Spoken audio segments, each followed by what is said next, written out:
잘못은 지도층들이 저질러 놓고 고통은 죄 없는 국민이 당한 것을 생각할 때 한없는 아픔과 울분을 여러분과 같이 금할 길이 없습니다.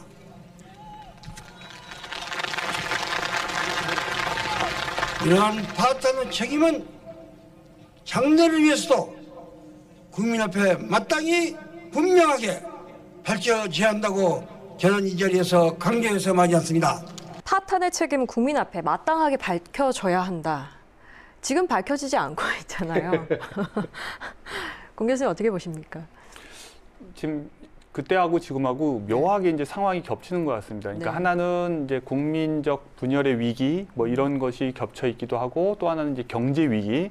지금 이제 뭐 IMF 시대의 경제 위기에 비교될 만큼 힘들지는 않다고 할 수 있겠지만 또 경제 그래도 그 어느 있고. 때보다 지금 경제적으로 굉장히 위험한 상황인 것은 분명한 것 같습니다.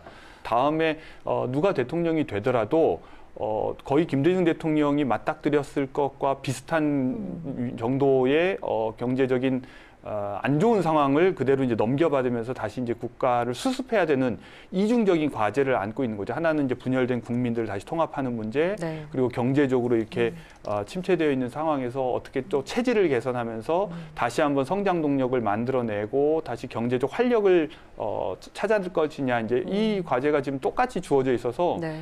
그런 의미에서도 이제 김대중 대통령이 어떤 상황에서 집권해서 어떻게 그 위기를 극복할 수 있었는지, 그리고 특히 국민과 함께 그 일을 어떻게 성공했는지, 이거를 잘 교훈 삼아서 다시 새로운 전략을 짜야 되지 않나 이런 생각이 드는데, 방금 이제 앵커도 말씀하신 것처럼 항상 이런 큰 위기 상황을 우리가 이제 맞닥뜨리게 되면 네. 답답한 것은 결국 사고는 일은 지도층이 치고 네. 그 피해는 고스란히 이제 국민들이 보는 거죠. 그러고 나서 국민들은 엉뚱하게 이제 이 지도층이 벌인 일 때문에 그 모든 뒷감당을 해야 하는데, 또 지도층들은 서로 자기들 이제 책임은 없다고 발뺌하고 남에게 탓 돌리고 그러면서 오히려 분열을 조장하고, 그래서 또 사실 원치 않게 또 지지자들, 유권자들, 국민들은 또 그 정당 정치인들의 이런 갈등에 휩쓸려서 또 자기들끼리 또 이제 분열되는 이런 일들이 이제 반복되고 있거든요. 네. 제가 보기에 김대중 대통령은 국민들의 통합을 더 중요하게 생각했지 엘리트 통합을 중요하게 생각하지는 않았습니다. 그런데 이제 이 우리나라의 부정부패를 일삼고 나쁜 짓 많이 하고 또는 실책을 범한 엘리트들은 자기들의 지위 유지와 권력 유지를 위해서 국민들을 볼모로 삼아서 자꾸 화해와 용서와 통합을 강요하는 이런 논리적 모순들을 지금 범하고 있는데, 이것들을 좀 구분할 필요가 있겠다. 그러니까 김대중 대통령을 악용하지 말았으면 좋겠고, 네. 그리고 사실 국민들에게 불가피하게 뒤따르는 희생을 요구하기 위해서도 마땅히 책임져야 할 사람들에게 책임을 지우고 또 추궁하는 것은 분명히 있어야 됩니다. 그리고 김대중 대통령도 그것을 모르시지 않았어요. 그러니까 당시에 우선순위가 다를 수는 있지만, 그렇다고 해서 이 일을 일으킨 사람들의 책임이 가볍다거나 없다거나 또는 그 사람들을 다 그냥 용서해야 된다거나 이렇게 생각하신 것은 아니라고 저는 생각을 하고, 그런 의미에서 앞으로도 그 부분은 좀 구분해서 봐야 될 것 같습니다. 그 정치적인 갈등을 대응하는 데 있어서 대통령의 모습을 좀 얘기를 하기 전에 취임사 얘기 듣기 전에 좀 알고 싶었던 게 그 당시 상황입니다. 여서야대 국면에서 그 당시에도 야당에 대한 그런 좀 갈등들이 깊었을 텐데 그 당시 상황이 좀 어땠을까요? 그러니까 우리나라 대통령제가, 그러니까 그 유럽과 같은 의회 중심제가 아니기 때문에 사실 집권 여당이 다수당이 되는 것이 쉽지는 않습니다. 88년 총선에서도 이제 야당이 다수가 됐었고요. 그래서 이제 그 야당이 다수인 상황을 억지로 이제 극복하기 위해서 노태우, 김영삼, 김종필이 이제 3당 합당을 해서 인위적으로 여당을 이제 크게 만들었죠.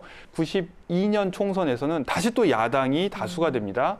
그러고 나서 이제 96년 총선을 치르고 나서 그때는 이제 여당이 다수였는데요. 대통령으로 이제 취임하신 97년, 98년 그 상황에서는 그러니까 이제 다시 여소야대가 바뀌면서 김대중 대통령이 속한 여당은 소수고 그리고 이제 반대당이 이제 다수인 상황이죠. 그리고 나서 이제 그 다음 총선을 치를 때까지는 이제 불가피하게 여소야대 상황에서 계속 이제 총선을 치를 수밖에 없는, 그러니까 국정을 운영할 수밖에 없는 상황이 됐죠.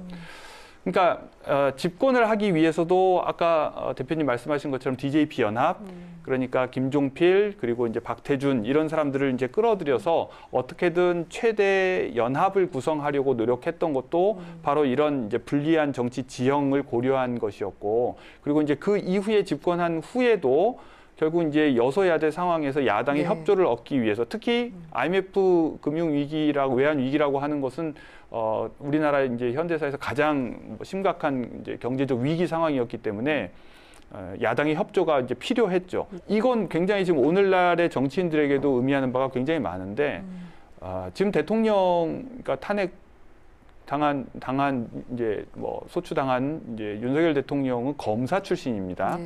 그러니까 이 상인 출신의 김대중 대통령과 굉장히 다른 리더십을 보이고 있어요.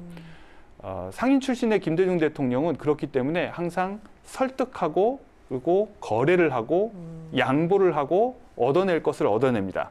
그래서 뭔가 얻고 싶은 것을 위해서는 다른 것을 내줄 줄 아는 이 지혜를 가지고 있는 반면에 검사 출신의 윤석열 대통령은 이런 식의 거래 따위를 하려는 태도를 보이지 않고 항상 상대를 적으로 규정하고 그냥 진압할 생각만 하는 거죠. 그러니까 이게 굉장히 이 민주주의 상황에서 안 맞는 리더십인데 불행하게도 우리가 이제 그런 대통령을 만나게 됐고요. 김대중 대통령은 반대로 이런 굉장히 나라가 어려운 상황에서도 그런 유연한 태도를 가지고 있었기 때문에 야당과 늘 대화하고 설득하고 끊임없이 영수회담을 통해서 야당의 협조를 구하고 필요하면 그들이 원하는 것을 내주고 본인이 원하는 걸 조금 양보하는 이런 지혜를 발휘할 수 있지 않았나.